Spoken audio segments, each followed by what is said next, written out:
So with the big season 20 coming in just a few days, I've seen a ton of information floating about the internet from various different sources, some of which I actually think are some huge changes to the game which I'm really excited about, and some of which I am really not too happy about at all. But today, I'll put all of that information into one place so you have everything you need before jumping in. My name is BigWynter, and let's do this. Season 20 is set to release 10 AM Pacific time on February the 13th, and with it, let's start with some disappointing news just so we can get it out of the way. Yes, the rumors are true. Despite it being a massive 5-year anniversary season and being the big 20, there are no new BR maps releasing, no new legends, and no new weapons. Whilst we did get Conduit last season, we haven't had a new weapon since the Nemesis back in season 16, and we haven't had a new map since Broken Moon came out all the way back in season 15. Now, whilst I personally don't get the hate on Broken Moon, and we have had a few revamps and changes to the current map pools in recent months, I was really expecting the release of the Suotama map, as we were getting a ton of secret info and lore being put out by Respawn within the Rev cinematics and in Watson's room after the Storm Point changes. But it seems that the new map will release next season in season 21 with a new skirmisher legend currently codenamed Alter that some playtesters were able to get a sneak preview of. However, on to better news, it does seem as though we're getting a new map in some way, shape or form. I'm sure many of you have seen the recent gameplay leaks from Gamer Inside, the dev blog and the gameplay trailer, but we're getting two new game modes. One for Mixtape called Lockdown, set on a new Thunderdome map, and one will be the BR LTM called Straight Shot. From what we've seen, the Thunderdome map looks awesome and will feature a crowd around the outside which reacts to in-game events. It is also the first Mixtape only map rather than BR POIs and will accommodate for all the other Mixtape game modes too, which is really cool. The dev said it would be a blend of the best parts of Control with TDM elements, likely something along the lines of Hardpoint from Call of Duty. Whether or not this new game mode Lockdown on the map is a direct response to the success of the finals, I don't know, but personally I think a super fast-paced arcade style mode is actually what the game needs to bring in new players. Mixtape was a great addition, but honestly a little boring to me at times. The only game modes I really liked in recent weeks were Gun Run and the return of the 3 Strikes game mode, and 3 Strikes will continue into season 20, which you love to see. This new game mode seems set to quicken the pace of the play and help new players get into some combat without the typical BR stakes. In the gameplay, we see Mirage actually getting knocked, which doesn't happen in the current Mixtape game mode, so I'm very excited to see what the full details are. With Straight Shot, it seems to be a BR game mode where you spawn on the ground with one team nearby inside an already partially closed ring with fully kitted weapons around, so no time wasted looking for attachments and loot. There will also be an instant requeue option like we see in Fortnite and Warzone, which I really hope will carry over to all game modes, not just this new LTM. Heading back to the lobby for all of your teammates to ready up, research and sit in a queue is the bane of my existence. Another massive change that you may or may not have seen is the entire rework of the Evo and armor system. Going forward, each player will have an armor core which you'll keep for the whole game. Whilst you can still shield swap, it seems the additional shields you gain will only be temporary, and the only way to level your Evo is through in-game actions. In the recent footage we've seen, notice an EXP bar above your armor. There will be solo actions to raise your Evo, such as damage, knocks, finishes and Evo caches, but you and your teammates will also earn XP for team actions like wipes, revives, respawns, class interactions or Evo harvesters. Whilst not confirmed, this new Evo system does seem to have removed the gold Evo from the game, which I'm a little sad about, but it does look like we're getting a red helmet in some kind of trade-off. I kind of hope the gold Evo ability transfers to this red helmet, but I really doubt it, as that would be a bit strong paired with a red Evo. If you're a less active player, fear not though, as you will still get the underdog bonus for taking out higher level teams to level the playing field. At first, I thought these changes were just unnecessarily overcomplicated and I hated it, but after some reflection, I actually really like this change. By having an armor core that you have to level yourself, you'll be forced to play more actively and as part of a team, otherwise you'll risk entering the final zone with a lower Evo than your competitors. Hopefully this will make the pace of the game a little faster and more enjoyable as we move away from this placement focused rat playstyle that is still plaguing the game today. Interlinked with these Evo changes is something else truly huge coming to the game. Now, whilst we're not getting a new map or legend this season, we are seeming to get the introduction of the long-awaited perk system, although a little different from the mobile version. Each legend will have 4 perks. When leveling your Evo from white to blue, you'll have the option of choosing one of 2 perks. Then from blue to purple, you'll get access to one of 2 more. The perks either augment the legend's current skills like charges, duration and length, etc., and some give them all new abilities. We actually have some info already on the perks for some legends, and as there is quite a lot, I'll speed run through these, so feel free to pause at any time, but I'll be going in order of the first choice of perks and then the second. Timestamp on screen if you want to skip past these. Bloodhound. Reduce tactical cooldown or the White Ravens charge your ult. 25 HP on a knock during your ult or double duration of the full body scan. Gibraltar. Revive allies to 50 HP or auto-load shotguns on a knock. Increased bubble duration by 4 seconds or smaller bubble with reduced cooldown.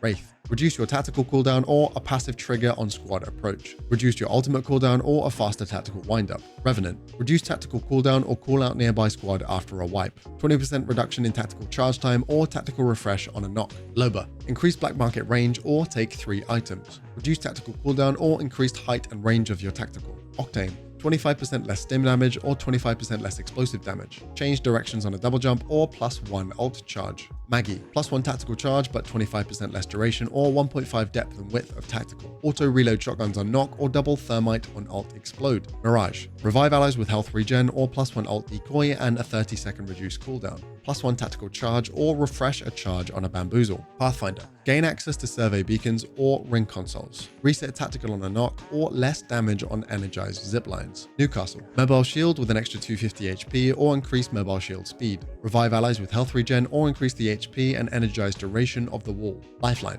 20% faster revive speed or -10 seconds from your tactical cooldown. Gain a self-revive or your next ult is a supply drop. Fuse, ignore slow and half damage from ult or see ordnance through walls and death boxes. -25% explosive damage received or speed boost on a cluster hit. Conduit, see battery counts on death boxes or increased ult mine damage radius. +1 tactical charge but half duration or 15% tactical range. Rampart, 20% faster ult cooldown or carry extra ammo per stack. Improved Sheila handling and spool time or faster reload with Sheila and amped cover. Watson, revive allies with 50 HP or the ult interception spawn as arc stars. Double HP and capacity of your ult or double ult placement and ult excel speed. Valkyrie, higher ult launch or improved jetpack handling. Missile swarm 3x5 or 25% more jetpack fuel. Caustic, increased tactical throw range or increased gas area for your ult. Extends Nox vision time or regen HP inside gas. Crypto, reduce tactical or ult cooldowns. 50% more passive and ult range or call out squads on drone deploy. Bangalore, see ordnance through walls and death boxes or 25% faster ult cooldown.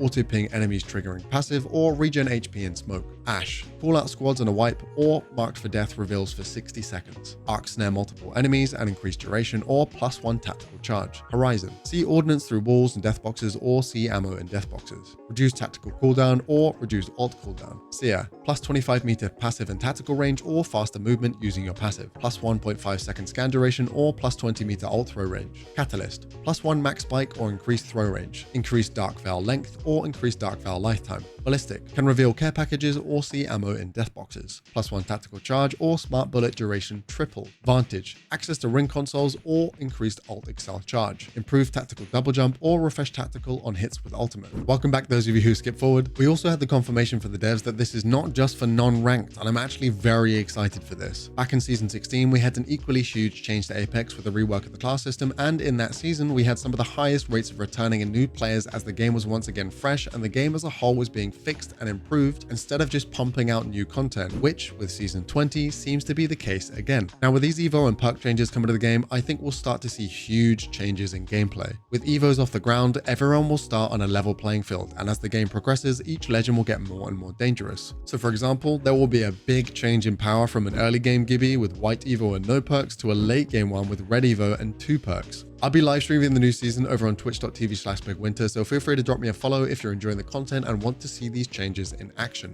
Shameless plug over onto another quickfire round still on gameplay changes. The replicators will no longer have weapons in and you won't be able to level your Evo with them. In them, you can craft heals, ammo, and squad banners if you have a support. Crafting materials will no longer be in deposits, but each team member will get 1 free use of each replicator. Care packages are only dropping 2 weapons, and the care package weapons have also not been confirmed yet, but the wingman is out, and my guess would be that the Kraber and Eva 8 are staying in and moving in. The Digi threat will no longer be usable on SMGs, so only shotguns and pistols going forward to counter the smoke meta. Some of you will also be super happy to hear that Ranked is getting yet another rework, but this time not to something new. We'll be returning to the season 12 and 13 system with no hidden MMR. You'll be able to see your teammates' ranks, higher entry costs, no promo or provisional trials, bonuses added for top 5 placements in a row, a higher focus on KP, again with no hard cap, with multiplayers for placement, and the mid-season split will be making a return. As someone that can't always play a ton, I have mixed feelings about the split. Let me know what you think about the rank changes in the comments below. All of the maps in rotation, World's Edge, Storm Point, and Olympus have legend balloons and a fresh lick of paint on the jump trumpets, tridents, and bins. We'll also see a number of events this season with new skins and banners, but what did catch my eye is that Respawn are adding in some big free rewards this season, which to be honest seems kind of out of character. Every 2 weeks, we'll see a number of legends become free to use if not unlocked yet. If you're able to complete all of their challenges, you'll be able to permanently unlock the legend, which honestly is a massive dub and in my opinion will be great for newer players. Although I really wish they'd add something I could spend my legend tokens on. In order of unlock, we'll see Seer, Fuse, Rampart, Maggie, Loba, and Valkyrie. If you do have them unlocked, there will still be legendary skins available. Additionally, there will be a number of other challenges as well as a series of free giftables that you can send your friends. If you complete all the challenges in the time period, you'll unlock the Flatline Heatsink Recolor for free. Again, a little odd coming from Respawn, but a huge dub and we will take it. It's also been confirmed that the anniversary event will contain heirloom shards as the final reward, as there are currently some rumors about the universal heirloom dagger usable on any legend, but nothing confirmed yet. We did see Lifeline wielding what I believe is the artifact dagger, and the leaks suggest that we'll be able to customize the color ourselves via in-game currency. Not sure which one yet. And finally, a change a ton of people have been waiting for. The next-gen console update with 120 FPS, haptics, and adaptive trigger support is coming in Season 20. With the release of cross-progression last season, console players are eating good. Although from what I hear, 120 FPS is available up to 1440p, and I think we'll still see a 60 FPS cap of 4K for now. I'm personally very optimistic for this season, as I think the game has needed fixes and reworks much more than newer content. The new BR map would have been nice, but I'd much rather have a fun and fully functioning experience than having legends and heirlooms routinely being pumped out. Let me know what you think of this season in the comments below. I'd love to hear from you, and I'll see you out there in game. Thank you so much for watching. Like and sub if you enjoyed, as it helps me out a ton with the algorithm, and much love.